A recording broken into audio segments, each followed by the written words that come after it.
Vamos continuar atendendo. Vem lá de Recife. Padre Fábio, meu nome é Gleide, eu moro em Recife e acompanho sempre o programa Direção Espiritual. Padre, eu gostaria que o senhor falasse sobre o livre-arbítrio, porque às vezes eu tenho a sensação de que ele não existe. Existem situações que têm tantos fatores e pessoas no contexto que o nosso querer não é possível. A liberdade fica cerceada. Que Deus o guie sempre e um grande abraço, Gleide. Gleide, você tem razão. O livre-arbítrio é um dom, né, que nós recebemos de Deus. O que é o livre-arbítrio? É uma possibilidade de decidir e de escolher que faz parte, é inerente ao ser humano, esse direito. Né? Eu tenho o direito de escolher. Eu tenho o direito de ser livre. É interessante porque na antropologia teológica nós aprendemos que a liberdade é um dom que nos é concedido, como assim, da mesma forma como uma semente contém toda a possibilidade da árvore. Esse é um exemplo filosófico que ajuda muito, né? Você pega uma semente de amendoeira e todas as possibilidades da amendoeira, que é uma árvore imensa, uma das maiores que nós temos, estão condensadas naquela semente. Só que para aquela semente tornar-se a amendoeira que ela tem em potencial dentro dela, ela precisará ser cuidada. Então veja bem, na vida, ter o potencial não é garantia de que aquele potencial vai se tornar realidade. A liberdade interior é uma possibilidade. Recebemos o dom. Deus nos concedeu. Agora, ao longo da vida, nós vamos ter que exercitar, vamos ter que cultivar esse dom para a gente se tornar livre. Ninguém nasce livre. Nós vamos aprendendo. E é interessante porque o aprendizado da liberdade, ele é no nosso dia a dia. E ele passa e ele esbarra o tempo todo. A gente volta até o assunto do início. Ele passa o tempo todo pelas pessoas que cuidam de nós. Interessante, né? Até no adestramento de cães, você pode ensinar um animal a ser livre ou não. Tudo depende da maneira como você o trata. Porque no animal você tem o condicionamento. O condicionamento cerceia essa liberdade. O cão nunca vai ser totalmente livre, porque nós precisamos adestrá-lo. Mas como é que funciona isso com a gente? Como é que nós podemos analisar o cuidado com este dom sem que ele vire um adestramento? Aí entra justamente a posição amorosa de quem cuida de nós, de quem é capaz de nos olhar sem nos interpretar como uma continuidade dele. Lembra que a gente falava, quando o pai interpreta o filho como um desdobramento seu, ele está pecando contra a liberdade do filho. Né? Você tem que entender que o outro é totalmente outro. É um outro ser. Que por mais que você ame, ele não é você. Minha gente, uma das coisas mais egoísticas que nós podemos viver e experimentar é quando você sente que o seu corpo é um desdobramento das necessidades do outro. Que o outro enxerga em você não um outro ser humano, mas ele enxerga em você alguém que vai viver para satisfazê-lo. A escravidão era isso. O escravo era visto como um corpo que não era importante, nem achava que tinha alma, para justificar justamente a instrumentalização do outro. Quando você tem um ser humano instrumentalizado, e aí nós temos aquela relação que Levinas chamava de objetal, né? E os humanistas trabalharam bem isso dentro da filosofia. Emmanuel Levinas é um judeu que tem uma análise maravilhosa, é um grande filósofo que faz uma leitura da alteridade. O que é alteridade? É o totalmente outro. É aquele que está à minha frente e que não pode ser abarcado em todos os seus significados. A filosofia de Levinas, ela é altamente respeitosa, ela diferencia o tempo todo para que o outro tenha o direito de ser livre, de ser quem ele é. Eu não vou ficar falando dessa filosofia mesmo porque ela é muito complicada, mas vamos falar de uma maneira mais simples que nós possamos entender isso. O outro, quando ele é desconsiderado na sua humanidade, ele acaba sendo um escravo. Ele vive a condição de escravo. Mas ele não tem o dom do livre-arbítrio? Tem. Só que esse dom foi negado, não foi ensinado para ele. A criança que nascia escrava, ela já ia recebendo os ensinamentos do pai e da mãe. Você é escravo, você vive para poder servir o outro, você não tem muito valor, o seu valor só é enquanto você serve para alguma coisa. Graças a Deus, nós já não temos mais isso. Muito embora em alguns lugares do mundo esse regime ainda possa até acontecer de maneira velada, mas existe muitas vezes o trabalho escravo. Mas nós também podemos escravizar o outro de outras formas. Nós também podemos retirar do outro o poder de decidir. Como? Quando nós desconsideramos o respeito por ele. O livre-arbítrio, Gleide, ele é um dom tão precioso que se você descuida, você corre o risco de permitir que o outro quebre, de tão frágil que ele é. No meu livro Quem Me Roubou de Mim, eu trabalhei justamente essa questão. Como é fácil a gente perder o poder de decidir. Como é fácil a gente entrar dentro de um processo vicioso em que o outro manda na gente. É interessante demais analisar e sofrido, né? É muito sofrido identificar isso. Que por causa do amor que muitas vezes nós sentimos, um amor possessivo, doentio, o outro tem o poder de neutralizar a nossa capacidade de decisão, porque a gente vai viver em torno dele, a gente vai viver para agradá-lo, a gente não está tomando decisões livres, nós estamos amarrados naquilo que é tão nocivo, que é a posse. Então eu perco a minha capacidade de ser livre porque eu estou amarrado emocionalmente no outro. Tudo isso fragiliza o livre-arbítrio. Porque a antropologia cristã vai nos dizer que nós somos livres, nascemos livres, mas este dom precisa ser exercitado. Então todos os dias eu tenho que libertar a minha liberdade. Vamos recordar isso. Vamos repetir isso. Todos os dias eu preciso libertar a minha liberdade. Eu preciso reassumir o meu compromisso comigo. Eu preciso passar uma faxina, passar o pente fino nos meus relacionamentos para descobrir, será que um deles está me escravizando? Será que esse meu amigo me escraviza ou ele me liberta?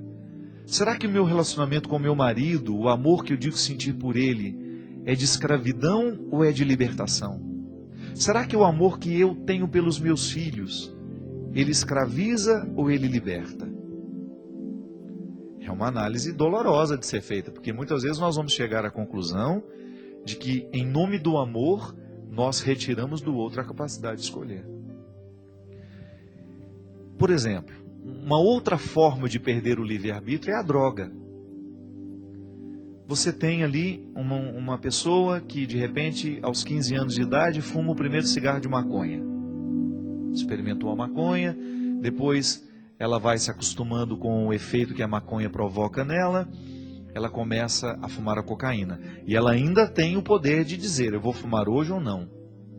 Aí a cocaína, por ser uma droga que vicia um pouco mais, vai retirando ainda mais a capacidade dela de ser livre diante da droga. Até chegar um momento em que ele não sabe mais renunciar à droga. E é tão louco isso, minha gente, porque veja bem, ele sabe que a droga mata, ele sabe que a droga só prejudica, e por isso que já chama droga, e mesmo assim, ele não é capaz de dizer não a ela. Já não existe liberdade. O que a droga faz na vida de um viciado? Vai minando a liberdade. Vai minando a capacidade de decidir. E aí você tem, eu não preciso nem dizer, você vê aí na sua rua, você tem dentro da sua casa, você tem dentro da sua família, pessoas que estão amarradas que perderam a capacidade de serem livres, que estão viciadas, que estão se destruindo. Hoje mesmo, a reportagem do Rio de Janeiro, mostrando dessa internação compulsiva, como é que é o nome da compulsória, né? Quando você pega a força e leva embora. Alguns ainda têm a condição de dizer, eu quero ir para um centro de tratamento. Como em São Paulo aconteceu, eu acho que tem uns 20 dias que entrou em vigor essa lei, em que os usuários de crack, lá na Cracolândia, serão levados para centro de tratamento. Porque a droga, gente, ela gera uma série de problemas sociais. A violência está diretamente ligada ao vício. Os traficantes que mantêm... Os traficantes não são viciados. Eles não são bobos. Você acha que traficante é viciado? Não. Eles querem viciar o outro. E ele vai gozar do dinheiro que ele rouba do outro. Porque quanto mais ele vicia, mais ele vai ter a dependência, mais ele vai ter o consumidor. E ele vai recebendo. O álcool faz a mesma coisa, minha gente. Vai retirando a capacidade de decidir. Então o livre-arbítrio, ele precisa ser cuidado como uma joia que você tem e que você faz de tudo para que não seja exposta ao perigo. Fique atento a tudo aquilo que pode cercear sua capacidade de decidir. Isso é evangélico, né? É a gente ter a possibilidade de fazer com que a gente seja sempre livre diante da vida, diante dos fatos, diante dos acontecimentos, diante das pessoas. Porque essa liberdade é que qualifica. É essa liberdade que nos dá satisfação. Que também a gente consegue em Deus. Eu acredito nisso. A minha oração me liberta. Como? Jesus dizia, a verdade vos libertará. Onde é que eu encontro essa verdade? Conheço Jesus, descubro nele um modelo de vida que me inspira, mergulho no mistério dessa verdade e começo a permitir que essa verdade venha iluminar as minhas mentiras. Eu olho para a coerência de Jesus e começo a iluminar as minhas incoerências. E aí eu tenho o caminho a ser seguido. Então, da minha incoerência à coerência de Jesus, há um caminho a ser traçado, a ser andado. Eu vou andar essa distância. Então eu vou me exercitar todos os dias para que não prevaleçam as minhas incoerências, mas prevaleça a coerência de Jesus. Conheço a sua palavra, eu leio os evangelhos, eu descubro como pensava Jesus e quero pensar assim também. Não é assim que a gente se identifica? Não é assim que você admira o outro e acaba querendo ser um pouco como o outro é? Só que nesse caso, nós estamos falando de uma adesão existencial. Não é só admirar. A proposta de Jesus é revolucionária. E a primeira revolução que ela faz é na nossa vida. Então eu olho para as minhas misérias e a partir da proposta de Jesus, começo a trabalhar as minhas misérias. Eu olho para as minhas imaturidades e vou buscar a maturidade que eu vejo nele. E minha gente, Jesus foi livre, livre, livre. Se você pega os evangelhos, Jesus em nenhum momento está amarrado ao poder, Jesus em nenhum momento está amarrado às pessoas, Jesus em nenhum momento está amarrado à própria autoridade que ele tinha. Ele era livre. E ele ensinava o tempo todo a liberdade. E nunca imposição.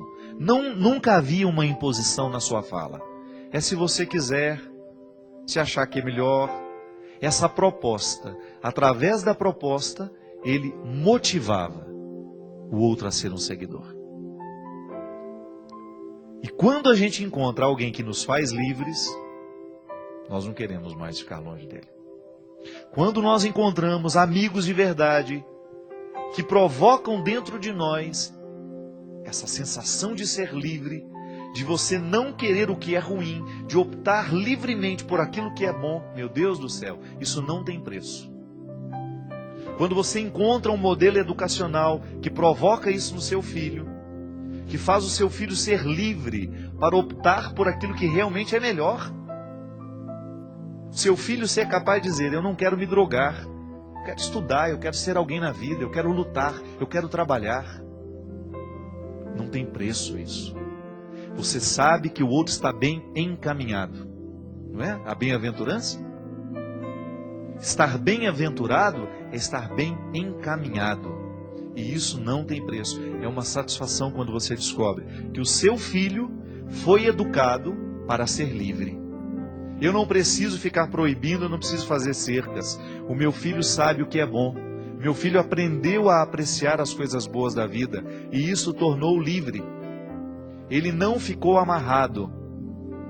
Ele foi educado de um jeito que o espírito está liberto. E com isso as escolhas da vida serão sempre mais saudáveis. É o que nós precisamos, minha gente. Todo santo dia nós precisamos olhar para nós mesmos e reconhecer: eu estou livre, eu estou preso, onde é que eu estou preso e o que eu preciso fazer para que essa liberdade volte a ocupar o meu coração. Porque sem liberdade não há felicidade, não há realização humana. Por isso, o seu compromisso com você é, diariamente, libertar a sua liberdade. À luz do céu, à luz de Deus. Que a sua religião, que a sua opção por Jesus lhe faça querer esta liberdade todos os dias. Para que você não aprisione pessoas, nem seja aprisionada por elas. Para que você não seja vítima das suas mesquinharias e nem seja vítima das mesquinharias do outro. Porque o homem livre, a mulher livre, na hora que esbarra na mesquinharia do outro, grita a sua alforria e vai dizer, vai estabelecer: aqui neste espaço eu não permito que escravidões sejam colocadas como propostas de vida. Não queremos ser escravos, queremos ser livres. É o que eu desejo a você. Porque se Deus quer a sua liberdade, se Deus o tempo todo nos motiva a viver essa liberdade, é nossa resposta amorosa de querer essa liberdade, motivando-a com as nossas atitudes, com as nossas escolhas. Obrigado pela companhia, obrigado pela confiança.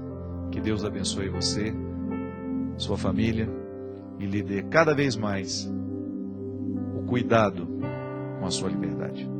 Ele que é Pai, Filho e Espírito Santo. Amém.